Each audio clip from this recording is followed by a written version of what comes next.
Hello friends, स्वागत है आप सभी का सी बिब्लिकल आर्ट्स क्लासेस में। दोस्तों, आज के इस वीडियो में नागरिक शास्त्र के उन सभी इंपॉर्टेंट क्वेश्चन को कवर कराने वाले हैं जो पिछले सालों में पूछे गए हैं। उन सभी क्वेश्चन को मैंने सेलेक्ट किया है चैप्टर वाइज और अच्छे तरीके से आपको समझाने वाला हूँ। देखिए, अति लघु क्वेश्चन यहाँ पे कवर करेंगे। ये बात ध्यान रखेंगे कि हर साल ऐसा होता है कि अति लघु के सवाल बहुविकल्पीय में अगले सवाल पूछे जाते हैं, तो इसीलिए यहाँ पे दो टाइप के सवाल बनेंगे। क्वेश्चन हम लोग एक तैयार करेंगे लेकिन फायदा आपको डबल करवाएंगे।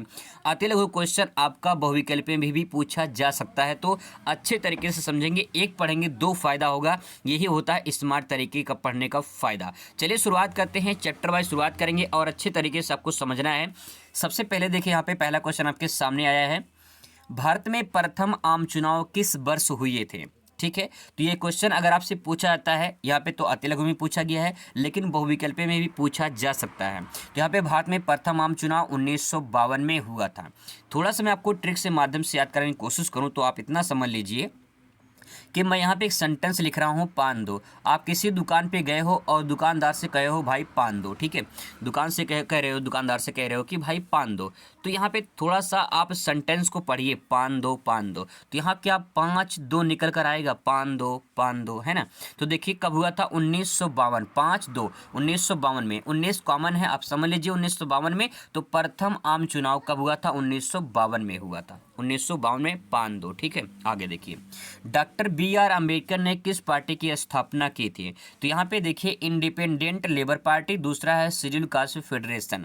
ये दो पार्टी की स्थापना जो है डॉक्टर भीमराव अम्बेडकर जी ने किया था। यहाँ पे अगला सवाल आपके सामने आ चुका है, तीसरा सवाल है, भारतीय जनसंघ की स्थापना कब हुई थी और इसके संस्थापक अध्यक्ष कौन थे? तो यहाँ पे देखिए 1951 है, 1951 में इसकी स्थापना हुई थी और संस्थापक का नाम जो है श्यामा प्रसाद मुखर्जी।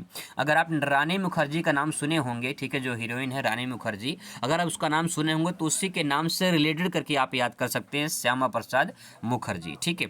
आगे देखिए, अगला सवाल बहुत ही मोस्ट इंपॉर्टेंट है, गरीबी हटाओ का नारा किसने दिया था? अच्छे तरीके से देख लीजिए, गरीबी हटाओ का नारा जो है इंदिरा गांधी जी ने दिया था। अगला प्रश्न है, राजग का पूरा नाम क्या है? राजग, आर से यहाँ पे यानी रा हो जाएगा, रा से राष्ट्रीय, जा से जनतांत्रिक, गा से गठबंधन, राष्ट्रीय जनतांत्रिक गठबंधन इसका पूरा नाम हो जाएगा। ये तो बात हो गई इस चैप्टर से जो इंपॉर्टेंट क्वेश्चन थे वो मैंने सेलेक्ट कर लिया था, अब आपको अच्छे तरीके से यहाँ पे समझा दिया है। अब आगे यहाँ पे देखते हैं, अगला सवाल जो है अगले चैप्टर से यहाँ पे आपके सामने आ चुका है, योजना आयोग की स्थापना किस वर्ष की गई थी? तो दोस्तों, अगर आपसे सवाल पूछा जाएगा योजना आयोग की स्थापना किस वर्ष की गई थी, तो बहुविकल्पीय में पूछा जाएगा तो 4 ऑप्शन देगा, ठीक है। तो ध्यान रखेंगे 1950 में इसकी स्थापना की गई थी और योजना आयोग अब जो है प्रेजेंट टाइम में नीति आयोग के नाम से जाना जाता है। नीति आयोग 2015 में बनाया गया था, तो दोनों अच्छे से समझ लीजिए।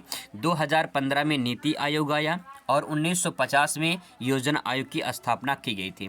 यहाँ पे सवाल थोड़ा सा घुमा देगा और आपसे पूछ लेगा योजना आयोग का अध्यक्ष कौन होता है? तो ध्यान रखेंगे योजना आयोग का अध्यक्ष प्राइम मिनिस्टर होता है, ठीक है। इसके बाद दोस्तों, अगर आपसे भी पूछ ले कि योजना आयोग के प्रथम अध्यक्ष कौन थे, तो भारत के पहले प्रधानमंत्री कौन थे?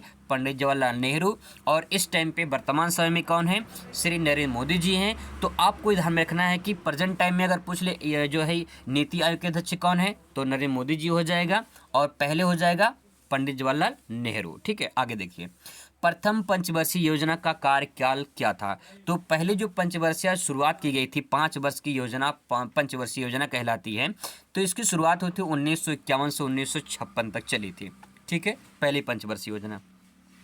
आगे क्वेश्चन बहुत ही मोस्ट इंपॉर्टेंट है, अच्छे से इसको देख लीजिए। अब यहाँ शुरुआत होती है अति लघु सवाल की। तो यहाँ पे देखिए, विकास के केरल मॉडल किन्हीं 2 महत्वपूर्ण बिंदुओं को उल्लेख कीजिए या उसके बारे में लिखिए।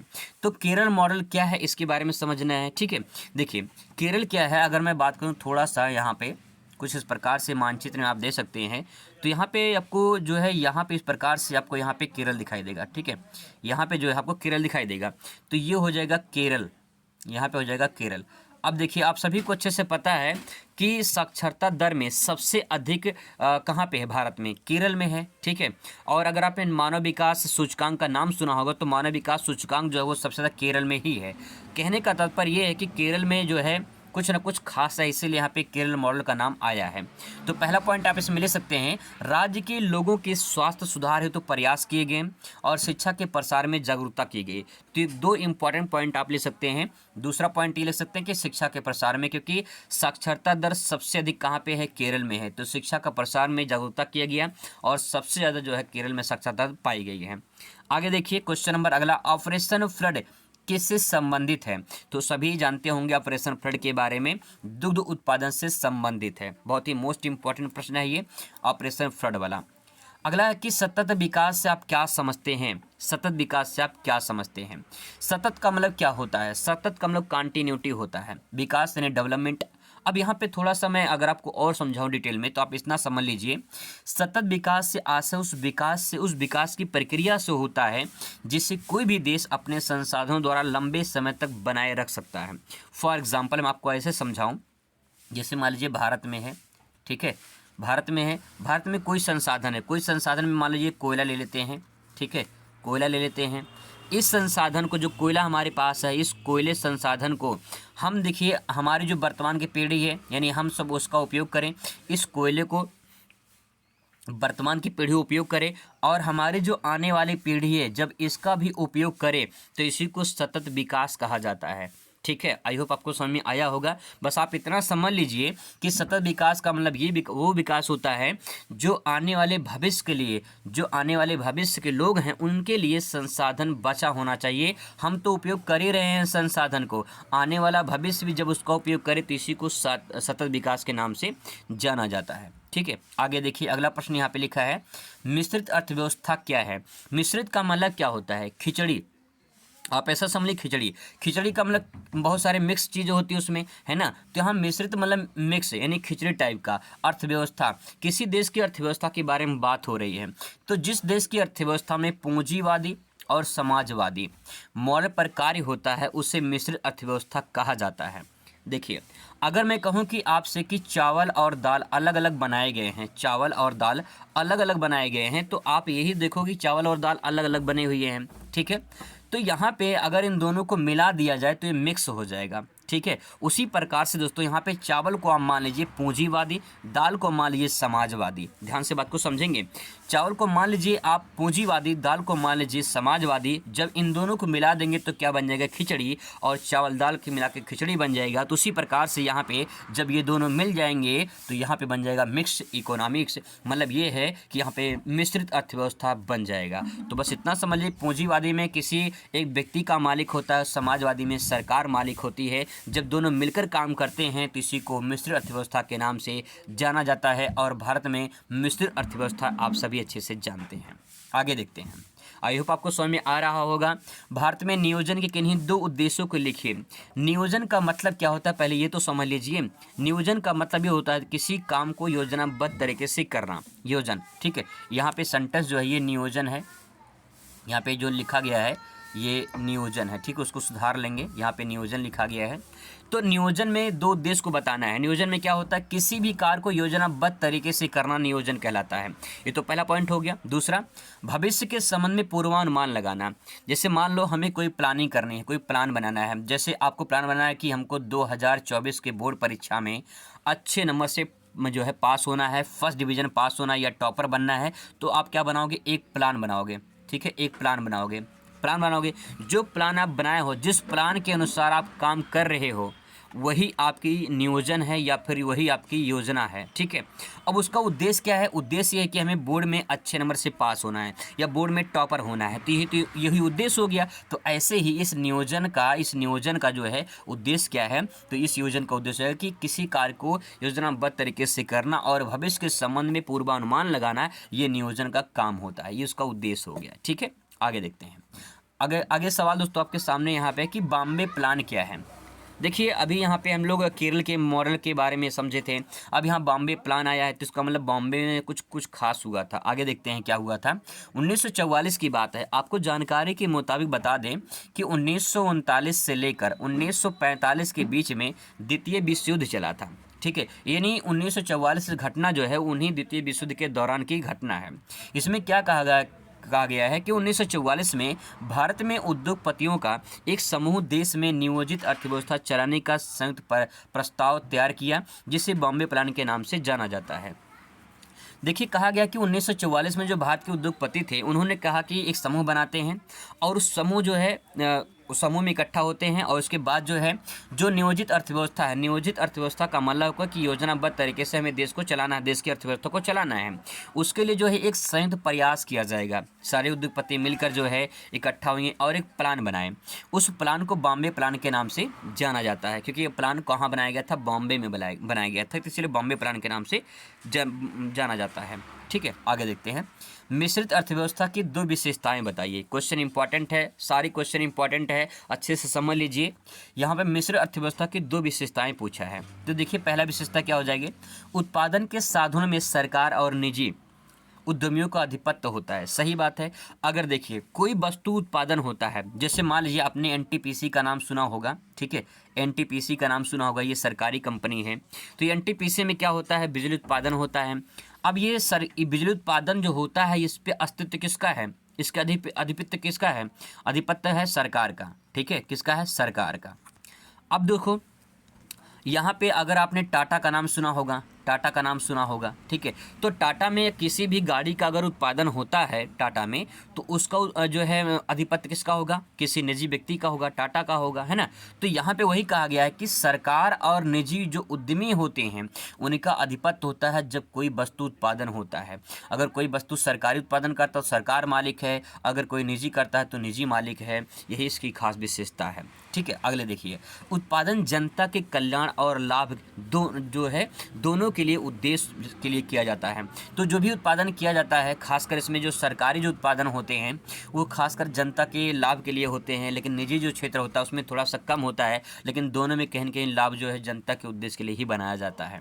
ठीक है, अगला क्वेश्चन दोस्तों यहाँ पे देख लीजिए, वामपंथ क्या है? बहुत ही सिंपल सेंटेंस में अगर आपको समझा दूँ तो बस इतना समझ लीजिए। वामपंथ जो होता है ये अधिकांशतः उन लोगों के ओर संकेत दिया जाता है जो गरीब और पिछड़े सामाजिक समूह की तरफदारी करते हैं। ठीक है, उन्हें लाभ पहुंचाने वाली नीतियों का समर्थन करते हैं। फॉर एग्जांपल, जैसे मान लीजिए आपका गांव है, ठीक है, आप हैं, आप अपने गांव के जो गरीब लोग हैं, अगर उनके हित के लिए, उनकी जो है भलाई के लिए कुछ काम कर रहे हैं, उनकी भलाई के लिए बात कर रहे हैं, सरकार से कुछ जो है मांग कर रहे हैं कि हमारे जो गांव में जो गरीब हैं उनका भला हो जाए, उनको कॉलोनी दिला रहे हैं, उनको जो है राशन पानी मिल रहा है, उनको मदद दिया जा रहा है, तो ये जो प्रक्रिया हो रही है यही जो है वामपंथ के नाम से जाना जाता है। आसान भाषा में समझ सकते हो, कोई यहाँ पे किताबी भाषा नहीं है, बहुत सिंपल सेंटेंस दोस्तों मैंने लिखा है और अपने शब्दों में लिखा है ताकि आपको समझ में आ जाए।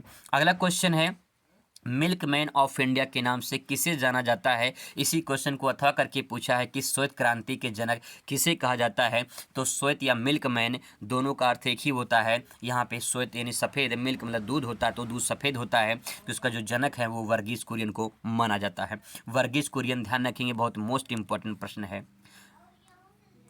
अगला सवाल दोस्तों आपके सामने आ चुका है कि कब और किन देशों के बीच पंचशील समझौता या हस्ताक्षरित जो है हुआ था? तो ध्यान रखेंगे, पंचशील समझौता या जो हस्ताक्षरित हुआ था वो 29 अप्रैल 1954 में हुआ था। ठीक है, 1954 में, 29 अप्रैल 1954 में डेटा है, थोड़ा सा ध्यान रखेंगे।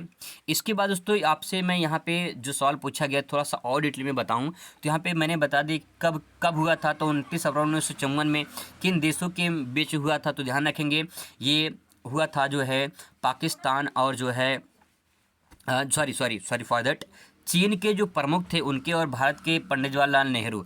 चीन के प्रमुख जो है, चीन के प्रमुख का नाम था चाउ यन लाई और पंडित जवाहरलाल नेहरू के बीच में जो है ये समझौता हुआ था। और ये समझौता जो है यहाँ पे 29 अप्रैल 1954 में हुआ था। ये समझौता क्या था, थोड़ा सा इसके बारे में डिटेल में और समझ लेते हैं।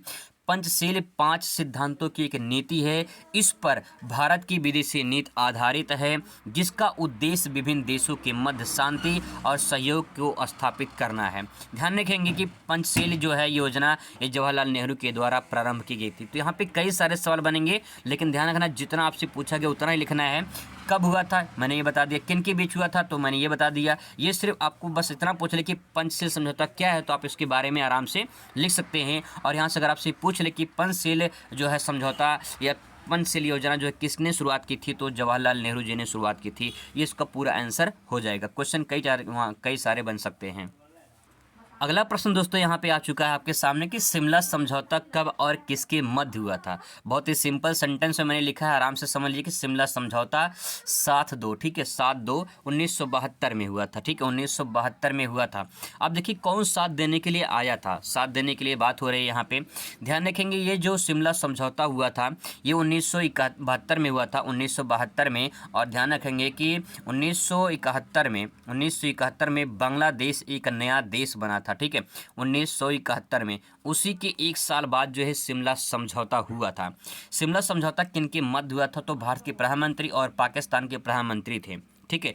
भारत के प्रधानमंत्री जो थी उस टाइम पे श्रीमती इंदिरा गांधी थी और पाकिस्तान के प्रधानमंत्री थे जुल्फिकार अली भुट्टो, ठीक है। इनके बीच में जो है ये शिमला समझौता हुआ था। आगे क्वेश्चन यहाँ पे देख लीजिए, शेख मुजीबुर रहमान दल का नाम क्या था तो शेख मुजीबुर रहमान का दल का नाम था बांग्लादेशी अवामी लीग। आपको जानकारी के मुताबिक दोस्तों बता दें कि जो है शेख मुजीबुर रहमान जो थे, यहाँ पे अगर मैं थोड़ा सा आपको एहसास कराऊँ तो इस प्रकार से थोड़ा सा भारत के मानचित्र से आप थोड़ा सा समझ लीजिए तो आपको थोड़ा सा कुछ समझ में आने का यहाँ पे और अच्छा फ़ायदा हो सकता है।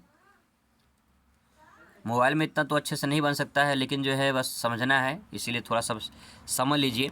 देखिए जब भारत का विभाजन हुआ था तो यहाँ पे तो पाकिस्तान था, ठीक है, और यहाँ पे था पूर्वी पाकिस्तान, यहाँ पे था जो है यहाँ पश्चिमी पाकिस्तान, ठीक है, और यहाँ था पूर्वी पाकिस्तान। दो खेमे में बटा तो पाकिस्तान।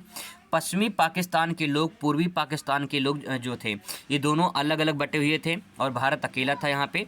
तो यहाँ पे जो है जो पश्चिमी पाकिस्तान के लोग थे ये पूर्वी पाकिस्तान के लोगों के साथ में बहुत अत्याचार करते थे, ठीक है। अब इससे जो है अत्याचार से जो है जब वो परेशान हो गए तो यहाँ पे एक नेता आते हैं, उन नेता का नाम होता है शेख मुजीबुर रहमान।